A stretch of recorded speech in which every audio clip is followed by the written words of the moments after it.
आज हम आपको अपने शरीर के आपके शरीर के एक ऐसे इंपॉर्टेंट अंग के बारे में बताएंगे जो कि जिसके बारे में अभी तक आप शायद नहीं जानते और जिसके वजह से आपको शरीर में कुछ बीमारियां पैदा होती हैं और उसी के ठीक से रख रखाव की वजह से आप बहुत सारी बीमारियों से बच भी सकते हैं और उन बीमारियों की टेक केयर भी कर सकते हैं।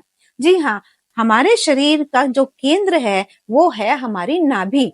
जो हमारी नाभि है ये कहा गया है योग शास्त्र में कि 72,000 नाड़ियों का केंद्र है। हमारे शरीर की जो 72,000 नाड़ियां हैं वो सब नाभि से जुड़ी रहती हैं। जिस तरह से एक पेड़ की जड़ पूरे पेड़ का एक एक डाली का एक एक पत्ते का पोषण करती है, उसे सही खाद पानी सब पहुंचाती है, उससे पेड़ हरा भरा रहता है। उसी तरह से हमारे पेट में जो नाभि है, हमारे शरीर का ये अंग हमारे पूरे शरीर को पोषण देता है और पूरे शरीर को प्रभावित करता है अगर हम इसकी रखरखाव में कुछ कमी कर देते हैं। जब बच्चा माँ के पेट में होता है, गर्भ में होता है, तो वह इसी नाभि से जुड़ी नाल के द्वारा ही माँ के पेट से माँ से सारे पोषक तत्व ग्रहण करता है। उसके शरीर के अंदर जिस जिस चीज की जरूरत होती है वो माँ के शरीर से उन सारे विटामिन मिनरल पोषक तत्वों को ग्रहण करता है। जब डॉक्टर्स उस नाभि को उसकी नाल को काट देते हैं तो वो उसकी नाभि की संरचना होती है। सभी के सभी जो स्तनधारी जीव होते हैं केवल ये नाभि उनमें पाई जाती है। अंडे देने वाले जीवों में नाभि का निर्माण नहीं होता। तो इस नाभि का रखरखाव कैसे करना है, इसकी टेक केयर कैसे करनी है, ये जब गंदी हो जाती है या एक नाभि में एक प्रॉब्लम होती है जिसे हम नाभि खिसकना भी कहते हैं। ये क्या है नाभि खिसकना या धरण खिसकना, उसके बारे में इस वीडियो में डिटेल में जानकारी देंगे आपको। आप वीडियो के अंत तक बने रहिए और इस जानकारी का लाभ उठाइए। हिंदू शास्त्र के अनुसार हमारी नाभि को हमारे शरीर का ऊर्जा केंद्र कहा गया है। मृत्यु के बाद भी 6 मिनट तक ये नाभि केंद्र जो है वो ऊर्जावान रहता है, मतलब जीवित रहता है। तो हमारी नाभि पूरे शरीर का पोषण करती है और इसे ऊर्जावान रखती है। नाभि को शरीर का प्रथम दिमाग कहा जाता है, इसलिए इसे हमें पुष्ट रखना बहुत ज्यादा जरूरी है। यह शरीर का दिमाग कहा जाता है कि हमारा जो सूक्ष्म शरीर होता है वह इस नाभि ऊर्जा केंद्र से जुड़ा रहता है। जब कोई सिद्ध पुरुष, सिद्ध महात्मा, योगी लोग अपने इस स्थूल शरीर को छोड़कर सूक्ष्म शरीर में प्रवेश करते हैं तो उनका सूक्ष्म शरीर की नाभि और स्थूल शरीर की नाभि आपस में जुड़ जाती हैं और उसके द्वारा ही वो विचरण करता है।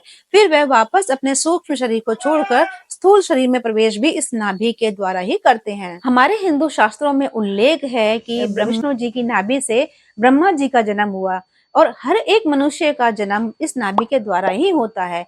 इस नाभि को पाताल लोक का केंद्र भी कहा जाता है क्योंकि भगवान विष्णु पाताल लोक में निवास करते हैं। इस तरह से संपूर्ण ब्रह्मांड का जो केंद्र है वह नाभि है और ये नाभि पूरे संसार में एक ऊर्जा का संचार करती है, आपके शरीर में भी ऊर्जा का संचार करती है। आयुर्वेद चिकित्सा पद्धति में रोगों को पहचानने के बहुत सारे तरीके हैं। उनमें से एक तरीका नाभि स्पंदन के द्वारा रोग को पहचानना भी है। नाभि के स्पंदन से और संचालन से ये पता लगाया जा सकता है कि हमारे शरीर का कौन सा हिस्सा बीमार है, रोगग्रस्त है या कि गलत काम कर रहा है। नाभि का जो स्पंदन है, उसका संचालन है, उसके द्वारा रोग की पहचान करके कई रोगों को ठीक किया जाता है इस आयुर्वेद में। नाभि स्पंदन के बारे में एक रोचक तथ्य मैं आपको बताती हूँ। हमारी जो नाभि है, अगर आप बिल्कुल पीठ के बल सीधे लेट जाएं और उसमें इस तरह से आप दबाव दें नीचे की तरह, तो धड़कन की तरह स्पंदन महसूस होता है। अगर यह स्पंदन बिल्कुल बीचों बीच ठीक मध्य में है तो ही महिलाएं प्रेग्नेंट हो पाती हैं, कंसीव कर पाती हैं। अगर उनका ये स्पंदन बीचों बीच यानी मध्य में नहीं है और वो नाभि वहां से खिसक गई है, नीचे की ओर चली गई है, ये स्पंदन महसूस नहीं हो रहा है, तो वो कंसीव नहीं कर पाती हैं। और अगर ये नाभि बिल्कुल ठीक अच्छी तरह से स्पंदन कर रही है तो वो एक बहुत ही अच्छे हष्ट पुष्ट और स्वस्थ बच्चे को जन्म देती हैं। जैसा कि मैंने अभी बताया, हमारी नाभि बिल्कुल ठीक बीचों बीच स्पंदन करती है तो यह ठीक रहते हैं, हम ठीक रहते हैं। अगर यह है हमारी नाभि अपने बीच के स्थान से कहीं भी खिसक जाए, थोड़ी दाएं बाएं हो जाती है तो हम बीमार हो जाते हैं, उससे जुड़े परिणाम गलत होते हैं। अगर वह गलत जगह खिसक के वहां कुछ दिन ठहर जाए तो ये परिणाम और ज्यादा घातक हो जाते हैं।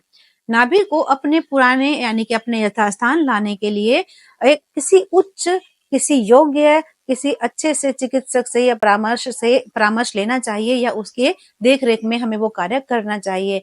अगर किसी ने नौसिखिए ने वह काम कर दिया, आपने उससे वो काम करवा लिया और नाभि गलत जगह ठहर गई, तो उसका परिणाम आपको बहुत गलत भुगतने पड़ेंगे।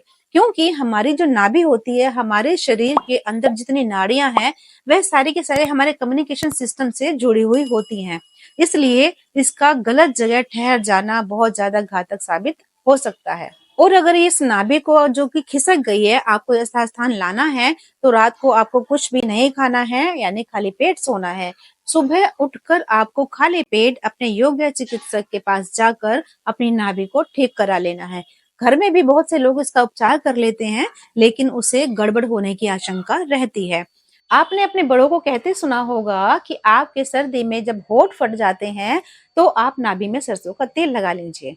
यही कारण है कि जो हमारी नाभि है, जब जो चीज ग्रहण करती है, जिस नाड़ी से संबंधित अंग को जो परेशानी होती है, वह वहां तक उसको पहुंचाती है, उसका पोषण देती है। तो हमारे जो होंठ फट जाते हैं, यानी कि हमारे होठों को मॉइस्चराइजर की जरूरत है, तो हम बाहरी मॉइस्चराइजर ना लगाकर हम आंतरिक उसको मॉइस्चराइज करते हैं। इसलिए हमारे बड़े बूढ़े बताते हैं कि हम अपनी नाभि पर अगर सरसों का तेल लगा लेंगे, तो उससे हमारे होठों की खुश्की खत्म हो जाएगी और साथ ही साथ हमारी आंखों की रोशनी भी बढ़ती है। अब नाभि में हम क्या-क्या चीज करें, क्या-क्या ट्रीटमेंट करें कि हमारे हमारे कौन शरीर के विभिन्न अंगों को मजबूती मिले, उनकी बीमारी दूर हो, और किस अंग को मजबूत करने, किस अंग के रोग को खत्म करने के लिए हमें नाभि का क्या ट्रीटमेंट देना है, ये वीडियो एक मैं अलग बनाऊंगी। नेक्स्ट वीडियो में आप इसका सारा का सारा विवरण पाएंगे। तो आज की वीडियो केवल नाभि के बारे में इतनी ही थी। अगली वीडियो में आप मेरे नाभि के द्वारा रोगों को उपचार कैसे करें, ये जरूर देखें। और ये वीडियो आपको इम्पोर्टेंट लगी, कितनी इंफॉर्मेटिव लगी, मुझे कमेंट करके जरूर बताएं। आपको पसंद आई हो तो इसे लाइक करें, ढेर सारा प्यार दें, अपना दोस्तों के साथ शेयर भी करें। और अगली वीडियो के लिए आपको नोटिफिकेशन जल्दी से मिल जाए, उसके लिए बेल आइकन का बटन प्रेस करना बिल्कुल ना भूलें।